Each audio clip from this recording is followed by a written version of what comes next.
گل باغری رسالت پہ لاکھوں سلام، اس بہار شریعت پہ لاکھوں سلام۔ معزز بزرگوں، دوستو، عزیز ساتھیو، السلام علیکم ورحمۃ اللہ وبرکاتہ۔ اللہ رب محمد صلی اللہ علیہ وسلم، نحن عباد محمد صلی اللہ علیہ وسلم۔ معزز سامعین کرام، یوم عاشورہ کے روزے کے متعلق پوچھا گیا تھا کہ کیا یوم عاشورہ کا روزہ رکھنا حضور صلی اللہ علیہ وسلم سے ثابت ہے اور اس کے رکھنے کی فضیلت کیا ہے۔ سب سے پہلے تو یہ دیکھیں کہ یوم عاشورہ کا جو روزہ ہے وہ روزہ حضور صلی اللہ علیہ وسلم سے بھی ثابت ہے، لیکن اس سے پہلے میں ایک مزید بات آپ کو بتا دوں کہ ماہ محرم الحرام میں یہ یوم عاشورہ آتا ہے، اور ماہ محرم الحرام اسلامی اعتبار سے سال کا پہلا مہینہ ہے، اور یہ مہینہ کافی بزرگی اور عظمت والا مہینہ ہے، اسی لیے کہ اس مہینے میں جنگ و قتال کرنا حرام ہے، اور ماہ محرم الحرام ہی کی 10 تاریخ کو یوم عاشورہ کہا جاتا ہے۔ اور یوم عاشورہ کی جو فضیلت ہے وہ تو سید الشہداء حضرت امام حسین رضی اللہ تعالیٰ عنہ کی شہادت مبارک بھی اس دن ہوئی ہے، لیکن جہاں تک ہماری سوچ اور جہاں تک ہماری نظر جاتی ہے، جیسے ہی یوم عاشورہ آتا ہے تو ہم سمجھتے ہیں کہ اس دن حضرت امام حسین رضی اللہ تعالیٰ عنہ ہی کی شہادت ہوئی ہے، لیکن آپ کو معلوم ہونا چاہیے کہ اسلامی تاریخ کے اعتبار سے یوم عاشورہ یعنی 10 محرم الحرام کو اسلام کے بڑے بڑے واقعات رونما ہوئی ہیں۔ حضرت آدم علیہ السلام سے لے کر امام حسین رضی اللہ تعالیٰ عنہ تک کئی ایسے واقعات ہیں جو 10 محرم الحرام کو ہوئے ہیں، اس لیے بھی وہ تاریخ بہت ہی عظمت اور برکت والی ہے۔ اس تاریخ میں کیا کیا واقعات رونما ہوئے ہیں میں اس کے اوپر ایک کلپ بنا چکا ہوں، اس سے پہلے آپ دیکھ چکے ہیں، انشاءاللہ تبارک و تعالی میں اس کی لنک پھر اس ویڈیو کے بھی ڈسکرپشن میں دے دیتا ہوں، آپ وہاں پر دیکھیں کہ 10 محرم الحرام کو اسلام کے کیسے کیسے عظیم واقعات اس تاریخ میں رونما ہوئے ہیں۔ پوچھا گیا کہ یوم عاشورہ کے روزے کی فضیلت کیا ہے، کیا یہ حضور صلی اللہ علیہ وسلم سے ثابت ہے؟ جواب عرض ہے، صحیح مسلم شریف میں ہے، حضرت سیدنا ابو ہریرہ رضی اللہ تعالیٰ سے روایت ہے کہ حضور اکرم صلی اللہ تعالیٰ علیہ وسلم ارشاد فرماتے ہیں کہ رمضان المبارک کے روزوں کے بعد اگر کوئی روزہ سب سے زیادہ افضل ہے تو وہ ماہ محرم کا روزہ ہے، یعنی یوم عاشورہ۔ اس کے علاوہ ایک اور حدیث مبارکہ سماعت فرما لیں، طبرانی کی ہے، کہ حضور صلی اللہ تعالی وسلم فرماتے ہیں کہ محرم کے ہر دن کا روزہ 1 مہینے کے روزوں کے برابر ہے، سبحان اللہ، یعنی محرم کے ہر دن کا روزہ 1 مہینے کے روزوں کے برابر اس کی فضیلت بتائی گئی ہے۔ اس کے علاوہ صحیح بخاری شریف جلد اول میں ہے، حضرت سیدنا عبداللہ ابن عباس رضی اللہ تعالی عنہما سے روایت ہے، رسول کریم رؤوف رحیم صلی اللہ تعالی علیہ وسلم جب مدینہ طیبہ تشریف لائے تو یہودیوں کو آپ نے دیکھا کہ وہ عاشورے کے دن کا روزہ رکھتے ہیں، تو آپ نے ارشاد فرمایا کہ یہ کیا دن ہے اور تم اس کا روزہ کیوں رکھتے ہو؟ انہوں نے عرض کیا کہ یہ عظمت والا دن ہے، اس لیے ہم اس کا روزہ رکھتے ہیں کہ حضرت موسیٰ علیہ السلام اور ان کی قوم کو اللہ تبارک و تعالیٰ نے فرعون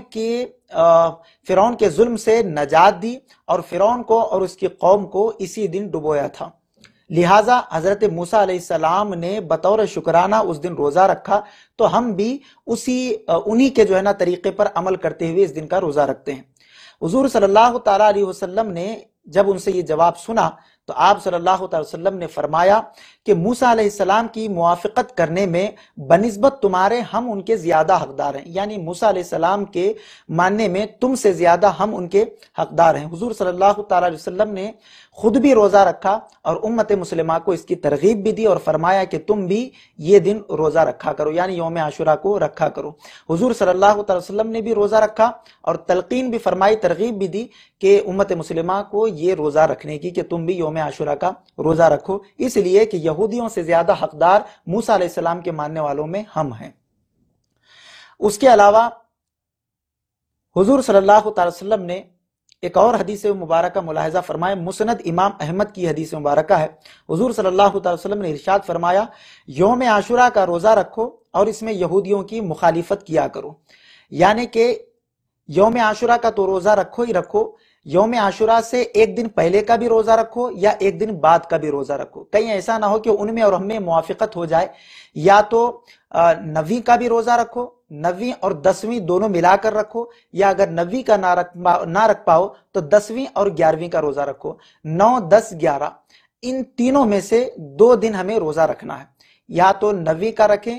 اور اس کے ساتھ 10 ملا لیں، یا تو 10ویں کا بھی رکھیں اور 11ویں ملا لیں۔ یہ یہودیوں کی مطابقت نہ ہو پائے، اسی لیے حضور صلی اللہ علیہ وسلم نے فرمایا کہ ان کی مخالفت کرو اور یوم عاشوراء کے 1 دن پہلے یا 1 دن بعد کا روزہ رکھا کرو۔ اس کے علاوہ صحیح مسلم میں ایک اور حدیث مبارکہ ہے، حضرت سیدنا ابو قتادہ رضی اللہ تعالیٰ عنہ سے یہ مروی ہے، رسول کریم رؤوف الرحیم صلی اللہ علیہ وسلم فرماتے ہیں، مجھے اللہ پر گمان ہے کہ عاشورے کا روزہ 1 سال کے قبل گناہوں کو مٹا دیتا ہے۔ سبحان اللہ سبحان اللہ۔ معزز سامعین کرام، یہ کچھ احادیث مبارکہ تھی جو میں نے آپ کے سامنے رکھی کہ آپ خود اس سے اندازہ لگائیں کہ یوم عاشوراء کتنا مبارک دن ہے اور کتنا برکت والا دن ہے۔ یوم عاشوراء کا روزہ رکھنا 1 سال کے گزشتہ گناہوں کو معاف کرا دیتا ہے، یعنی اس کی برکت یہ ہے کہ اللہ تبارک و تعالیٰ اس روزے رکھنے کے توفیل بندے کے 1 سال کے گناہوں کو معاف فرما دیتا ہے۔ اب ان احادیث مبارکہ سے آپ سمجھ گئے ہوں گے کہ یوم عاشوراء کا روزہ رکھنا خود نبی کریم صلی اللہ علیہ وسلم کی سنت مبارکہ ہے، اور سرکار دو عالم صلی اللہ علیہ وسلم نے حکم دیا ہے کہ یوم عاشوراء کا روزہ رکھا جائے۔ اب اس کے ساتھ ساتھ ہمیں ایڈیشنل یعنی ایکسٹرا یا تو 9ویں کا بھی روزہ رکھنا ہے یا تو 11ویں کا بھی روزہ رکھنا ہے۔ یہ بھی حضور صلی اللہ علیہ وسلم سے ثابت ہے، یہ مخالفت ہے یہودیوں کے لیے۔ اگر ہم صرف 10ویں محرم الحرام کا روزہ رکھتے ہیں تو یہ کہیں مطابقت نہ ہو جائے، اس لیے حضور نے فرمایا کہ تم 9ویں یا 10ویں یا 10ویں یا 11ویں